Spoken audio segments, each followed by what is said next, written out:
Aboriginal and Torres Strait Islander viewers are advised that the following program may contain images and voices of people who have died.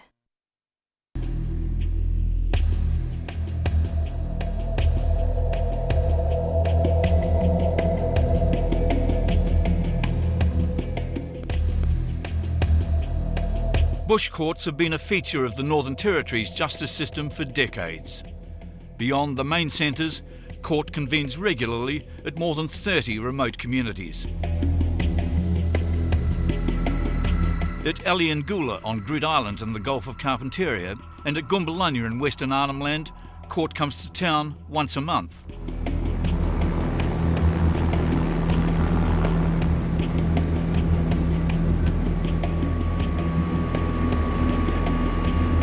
Magistrates and their staff, prosecutors and defence counsel often travel together for 2 to 3 day sessions which handle up to 100 cases.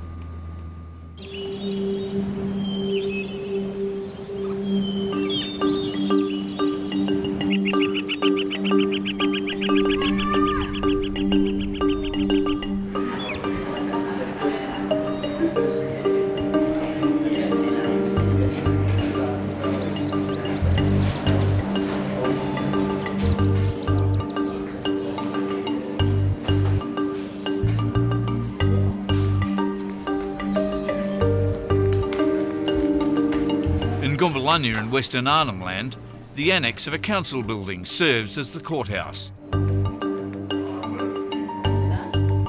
Today there's the usual caseload of juvenile matters. The saddest are, of course, those who are coming into the system very young. The saddest are those who come who are not accompanied by a responsible adult. There's far too many who are under the care of the Office of Children and Families, who are also in the criminal justice system.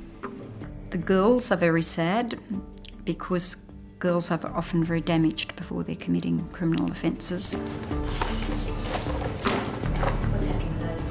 Young people have very particular needs to be addressed when you're dealing with them as offenders.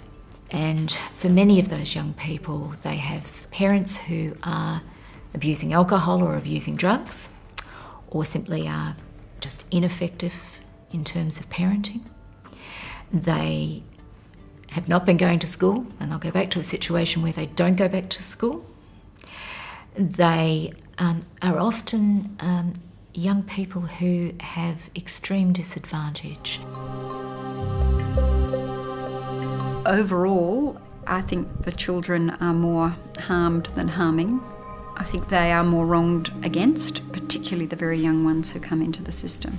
That's not to say there aren't some awful crimes being committed, particularly by older youths who are approaching adulthood and who definitely know better and know that there are some awful crimes. But overall, I think these are kids who've been really let down by others.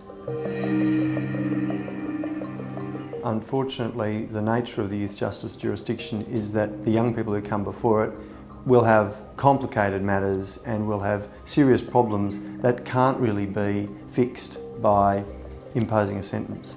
Their problems will go back to education, to their family life, to things like drug and alcohol issues. Those things are complicated, and those are the issues that really need to be dealt with. So when young people commit crime, they're going to have to expect that they'll come before a court, but we need to be honest that really the criminal justice system isn't going to be any use in getting those young people back on track. And in fact, what the evidence shows is that sending young people to detention or to prison makes them more likely to commit further offences in the future, so it's actually counterproductive.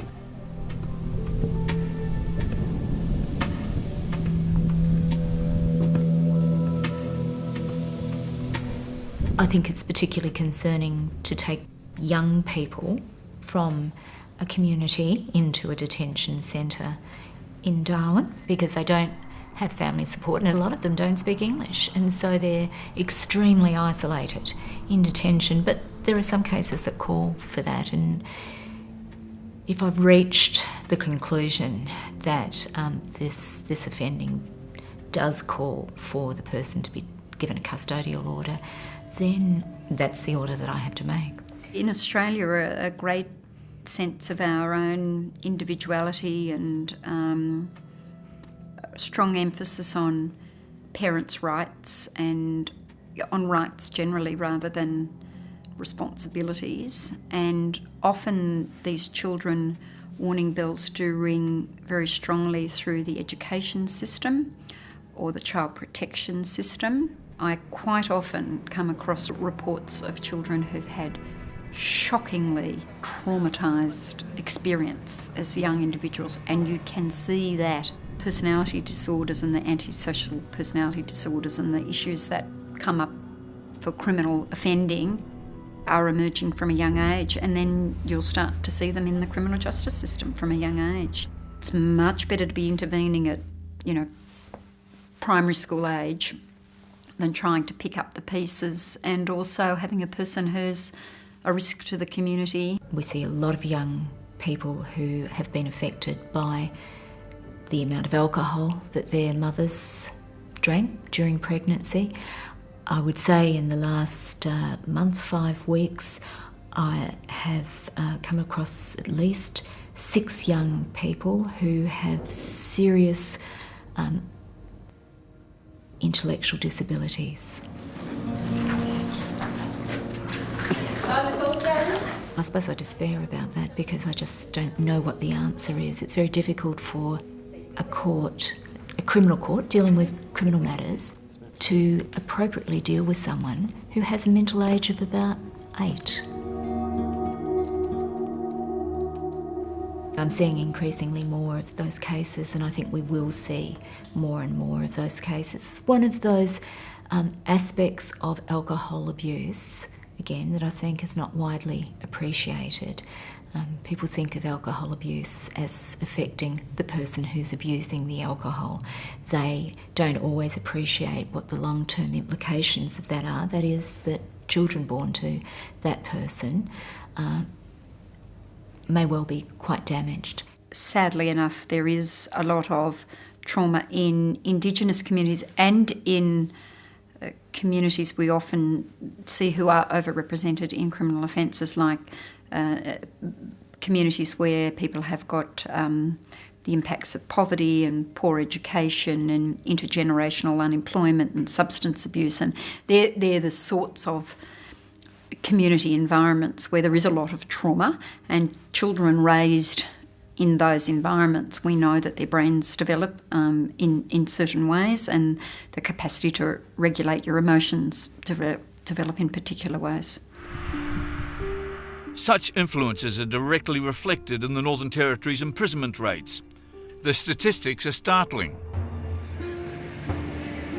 The Territory locks up people at 5 times the national average, and more than 85% of prisoners are Aboriginal.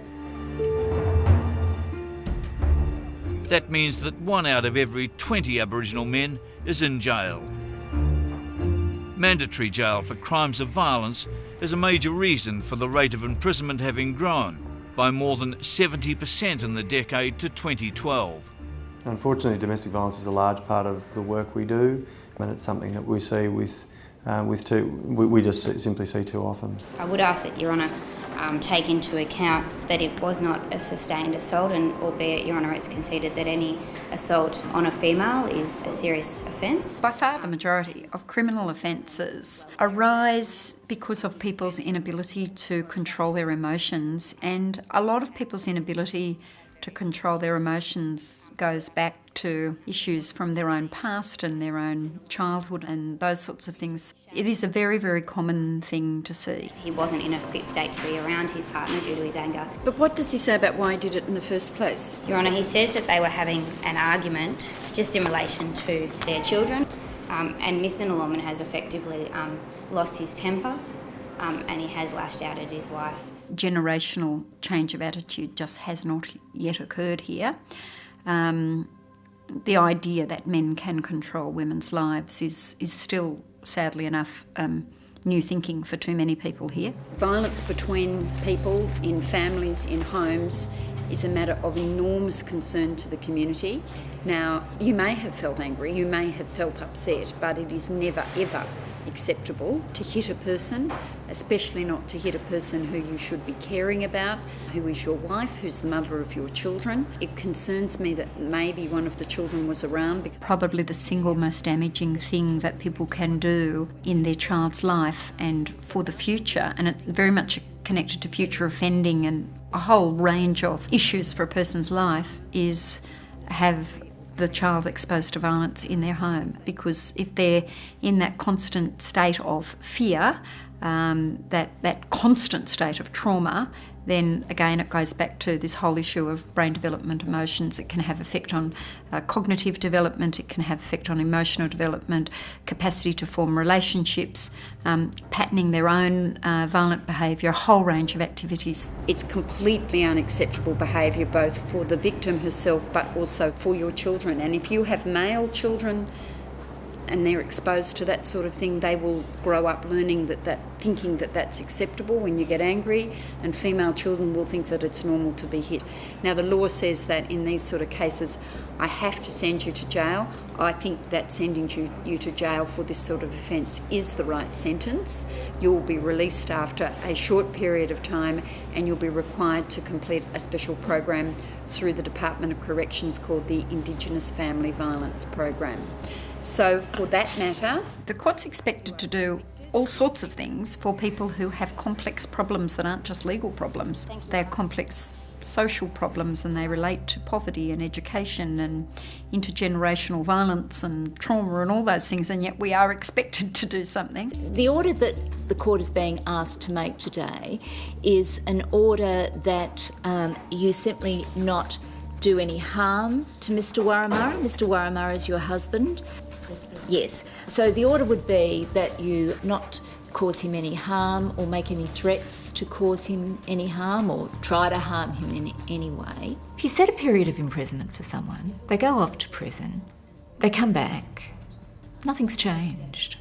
Whereas if you put a person on an order, and particularly an order that requires supervision by corrections, the hope is that under supervision, some things around their life might change, and those things might prevent the reoffending. All right, Ms. Namunadurti, you're not to assault or threaten to assault Mr. Warramurra, and not to harass.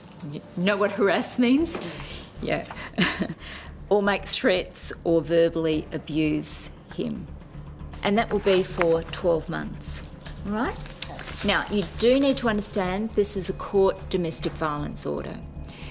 If you were to break one of those conditions that I've explained to you, then you could be charged with a criminal offence.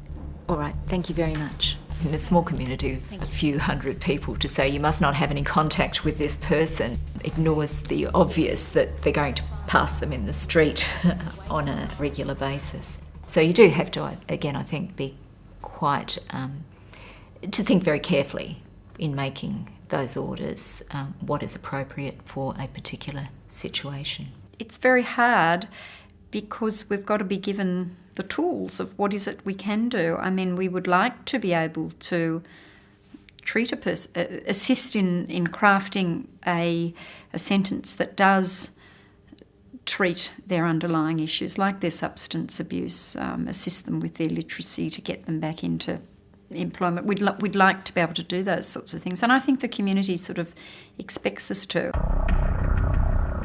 In remote locations like Groote Eylandt in the Gulf of Carpentaria, alcohol is a big factor behind criminal offending, even though its possession carries huge fines. 60% of all assaults and 2/3 of all domestic violence incidents involve alcohol.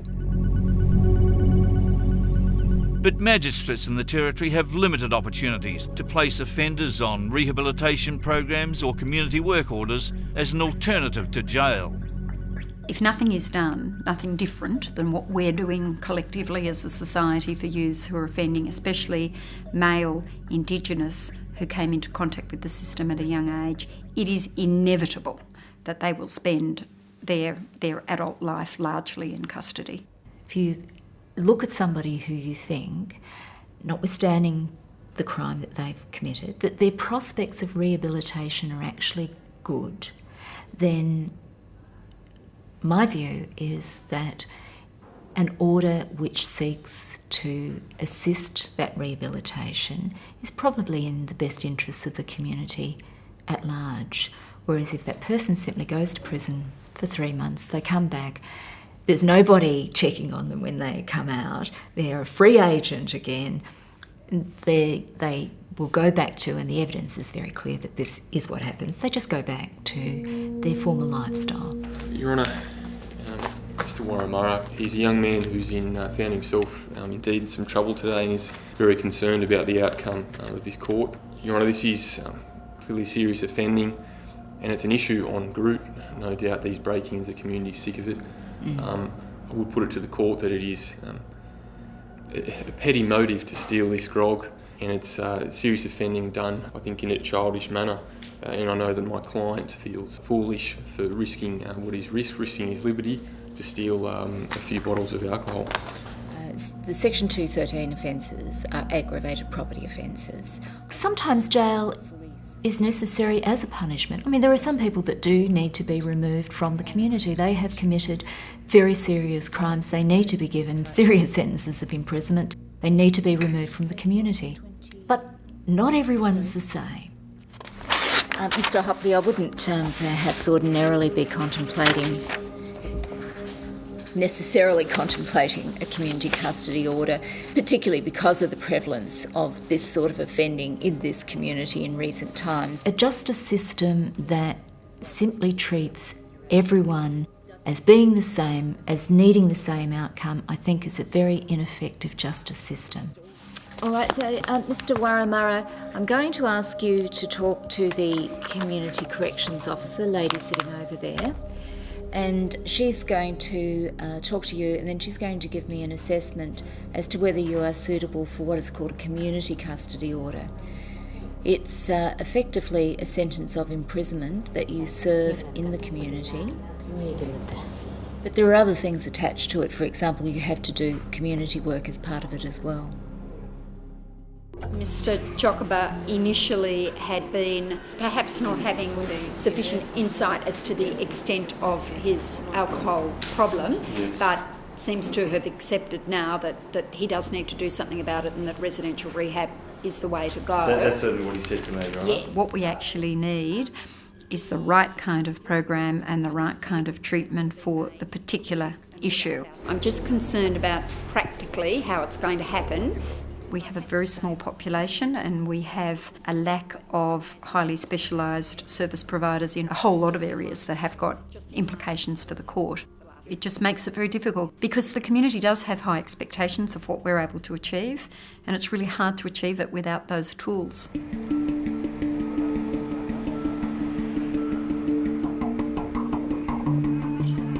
In spite of the alarmingly high number of Aboriginal people in the Northern Territory's criminal justice system, the Territory stands out as the only jurisdiction without an Indigenous justice program, like the Koori courts in Victoria or Circle sentencing in New South Wales. That leaves Northern Territory magistrates without culturally relevant sentencing options, and the regime of mandatory jail for crimes of violence further ties their hands. Generally, governments say we have to bring in mandatory sentences because the sentences that are imposed by the judiciary are too low. But we have a system that's built into the judicial system, and that's the appeal process. Now, there are a tiny handful of appeals against the sentences of the magistrates for an inadequate sentence. The vast majority of appeals are that our sentences are too harsh. There isn't a one-size-fits-all scheme of sentencing, and anything which, in my view, attempts to do that runs the risk of giving people outcomes that don't fit what they've done and don't assist the community because they don't address the factors that have caused the person to offend in the first place. Silence all Darwin Court of Summary Jurisdiction is now in session. Please be seated. There's certainly been cases where I have thought that the sentence that I am required to impose is not a sentence that I would have imposed if I had discretion. The defendant became very angry, got up from his seat and stood over the victim, grabbed her by the hair and pushed her head hard into the floor. The victim advised the defendant she was going to call the police. The defendant stated, "Go on and do it." On the other hand, there are often cases where it doesn't matter that there's a mandatory minimum period of imprisonment, because I would have given that person much more than that in any event. So, it I suppose cuts a bit both ways. But yes, there are certainly cases from time to time that I've come across that I have thought have worked an injustice for that person.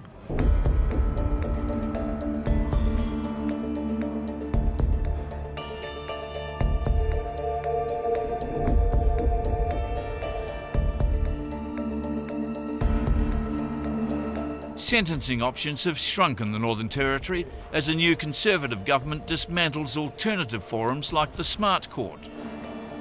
SMART is an acronym for Substance Misuse Assessment and Referral for Treatment.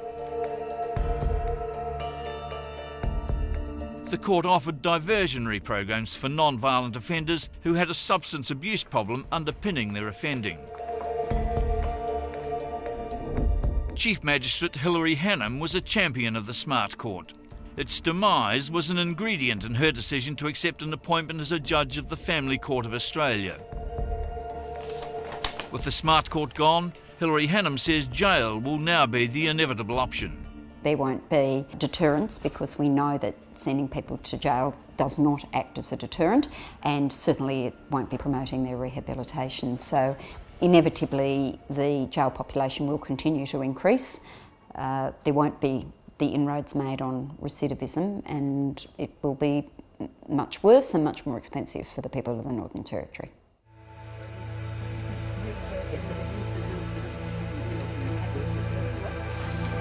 The SMART Court ran for 18 months, and ABC cameras recorded its last sittings.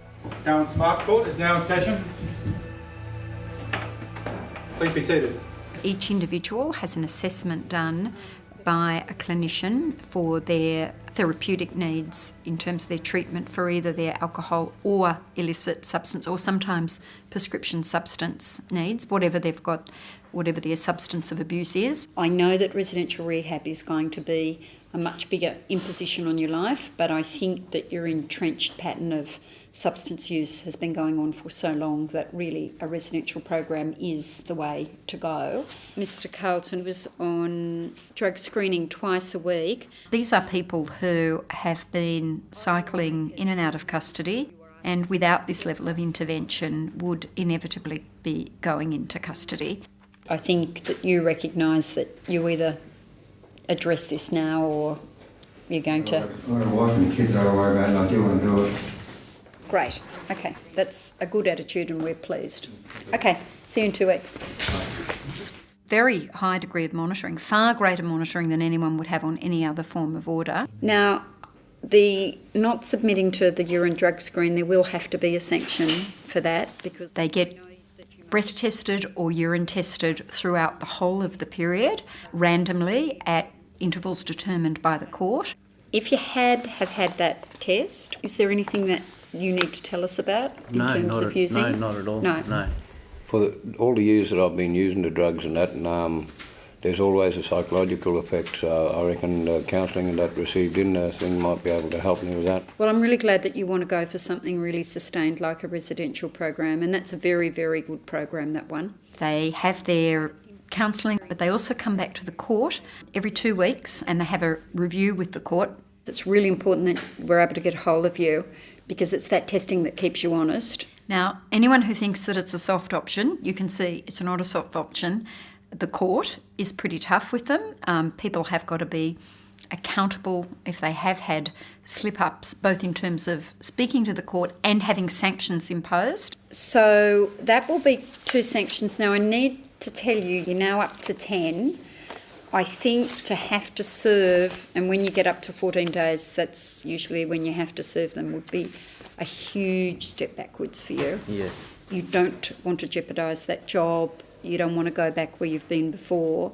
So whatever you need to do to stay strong, it is really probably more important than ever. It's much tougher than doing your time. And sadly enough, some people say, no, I don't want to go to Smart Court, I'd rather do my time. And for a number of people, it is easier to do their time. Mr Foster's, when we were talking about in the team meeting, that I think you were commenting, Mr Marlin, that he's really, really turned the corner. But I can remember, I think it was 3 reviews ago, where you were in quite a precarious position, and you've really turned yourself around since then, and I'm very impressed. And now I think we need to make sure that there's some rewards for that by means of removing some sanctions. They are accountable, but at the same time, they are also really praised and given positive reinforcement that they do well. Now, for some people, that's the first time they've ever heard anything positive from anyone in authority in their lives. Well, I will write this down, that that's the reward that should be the one that's given for the next 3 weeks if you have the 100% compliance, and that's as well as having sanctions lifted. Thank you. Is that okay? That's fine. That's fine. We all can't believe what a different person you are to the one at the beginning. In fact, not just the beginning, right up until the most recent time where you really said, this time I'm going to do it. It recognises that substance abuse does not occur in a vacuum, and it's no use just treating the substance abuse if you don't treat the other reasons why people do abuse. And you've got to keep up that good work right to the very, very end, and stay strong, and, you know, don't even think about falling back in those old ways. All right, so, Mr Shields, your long association with the court's come to an end. And this is one of the sort of few things in life where we don't want to see repeat customers. It is what I came up here to do, and it was fantastic. We had an 18 months where it was really exciting and it's very rewarding, and we were there for the long term. It had a number of features that were just simply that they don't exist in any other manner in which people are sentenced.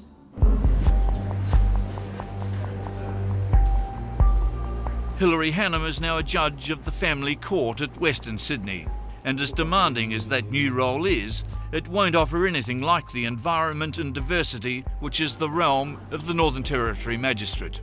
It's a huge jurisdiction. We've got more people living in very remote communities. We've got far more disadvantaged people, and we know that disadvantage and poverty and lack of employment and all those things, substance misuse, exposure to violence, dysfunctional families and communities are all things that relate to crime. And they're all things, of course, that are outside the court's control. So it just makes the whole environment a lot more difficult and challenging.